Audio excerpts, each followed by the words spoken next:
نحمده ونصلي على رسوله الكريم أما بعد فأعوذ بالله من الشيطان الرجيم بسم الله الرحمن الرحيم ربي يسر ولا تعسر وتمم بالخير وبك نستعين ربي زدني علما ربي زدني علما ربي زدني علما۔ اللہ سبحانہ وتعالی ہم سب کو ہمیشہ ایمان کی بہترین حالت میں رکھے، آمین۔ تو آئیے اللہ سبحانہ وتعالیٰ سے بات چیت کرتے ہوئے اپنی دعائیں اور حاجتیں اللہ سبحانہ وتعالیٰ کے حضور پیش کرتے ہیں۔ بسم اللہ کرتے ہیں سورہ بقرہ کی آیت 155 میں۔ آیت 155 to 157 میں اللہ سبحانہ وتعالیٰ ہمیں بتا رہا ہے کہ میرے راہ میں آزمائشیں آ کر رہیں گی۔ تو آئیے دیکھتے ہیں کہ وہ کون سی آزمائشیں ہیں۔ اور دیکھو ہم تمہیں آزمائیں گے ضرور، کبھی خوف سے اور کبھی بھوک سے، کبھی مال و جان اور پھلوں میں کمی کر کے، اور جو لوگ ایسے حالات میں صبر سے کام لیں ان کو خوشخبری سنا دو۔ سبحان اللہ۔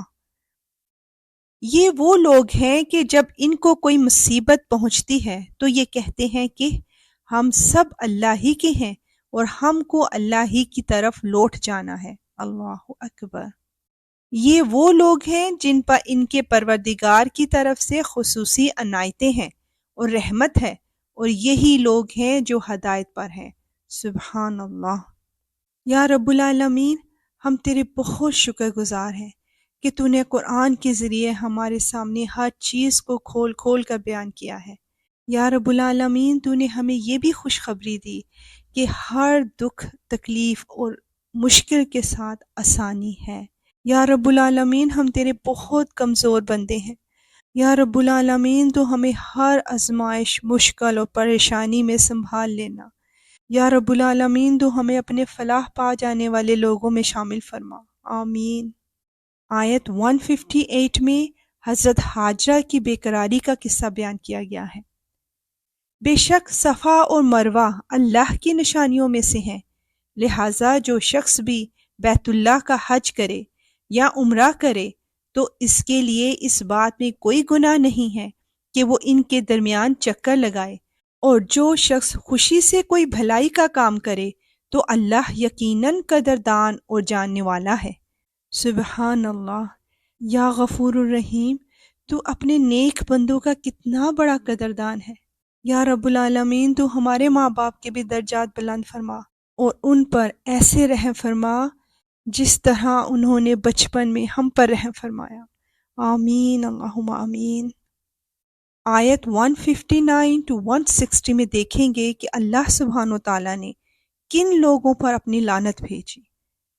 بے شک وہ لوگ جو ہماری نازل کی ہوئی روشن دلیلوں اور ہدایت کو چھپاتے ہیں، باوجود یہ کہ ہم انہیں کتاب میں کھول کھول کر لوگوں کے لیے بیان کر چکے ہیں، تو ایسے لوگوں پر اللہ بھی لعنت بھیجتا ہے اور دوسرے لعنت کرنے والے بھی لعنت بھیجتے ہیں۔ اللہ اکبر۔ اس میں ان یہودیوں اور عیسائیوں کی طرف اشارہ ہے جو اپنی کتابوں میں ان نشانیوں کو چھپاتے تھے جو حضور صلی اللہ علیہ وآلہ وسلم کے بارے میں نازل ہوئی تھی۔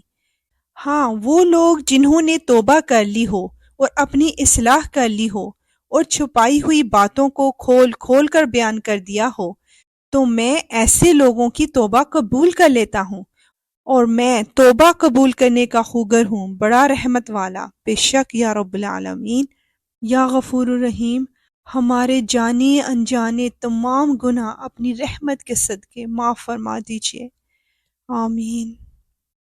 آیت 161 to 163 میں دیکھتے ہیں کہ کس چیز کو جان بوجھ کر چھپانا کفر ہے۔ بے شک وہ لوگ جنہوں نے کفر اختیار کیا اور کافر ہونے کی حالت ہی میں مرے، ان پر اللہ کی اور فرشتوں کی اور سارے انسانوں کی لعنت ہے، استغفر اللہ۔ وہ ہمیشہ اسی پھٹکار میں رہیں گے، نہ ان پر سے عذاب کو ہلکا کیا جائے گا اور نہ ان کو مہلت دی جائے گی۔ تمہارا خدا ایک ہی خدا ہے، اس کے سوا کوئی خدا نہیں، جو سب پر مہربان، بہت مہربان ہے۔ بے شک یا رب العالمین، تو وحدہ لا شریک ہے، تیرے سوا کوئی عبادت کے لائق نہیں، نہ تو کسی کا باپ ہے نہ تیرا کوئی بیٹا ہے، تو ہی اول ہے اور تو ہی آخر۔ آیت 164 میں اللہ سبحانہ و تعالیٰ کی بے مثال نشانیوں کا بیان کیا گیا ہے۔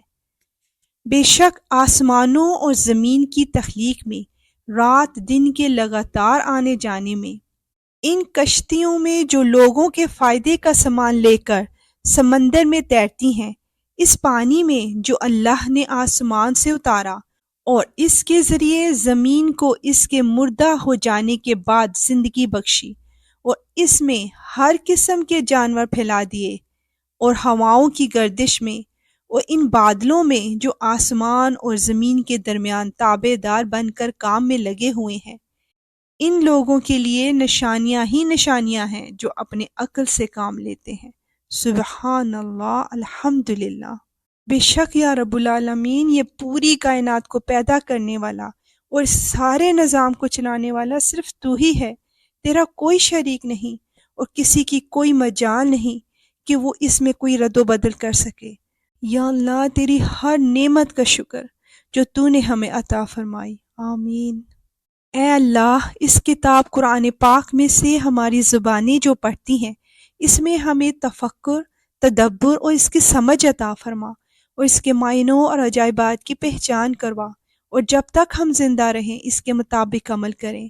بے شک تو ہر چیز پر قدرت رکھنے والا ہے، آمین۔ پلیز اللہ کے اس پیغام کو اپنے پاس روکیے مت، اسے آگے سینڈ کر دیجئے اس دعا کے ساتھ کہ اللہ اسے ہمارے لیے صدقہ جاریہ بنائے اور ہم سب کو اس پر عمل کرنے کی توفیق عطا فرمائے، آمین۔ اب اجازت، وآخر دعوانا ان الحمد للہ رب العالمین۔ سبحانک اللہم وبحمدک، اشہد ان لا الہ الا انت، استغفرک واتوب الیک۔ السلام علیکم ورحمۃ اللہ وبرکاتہ۔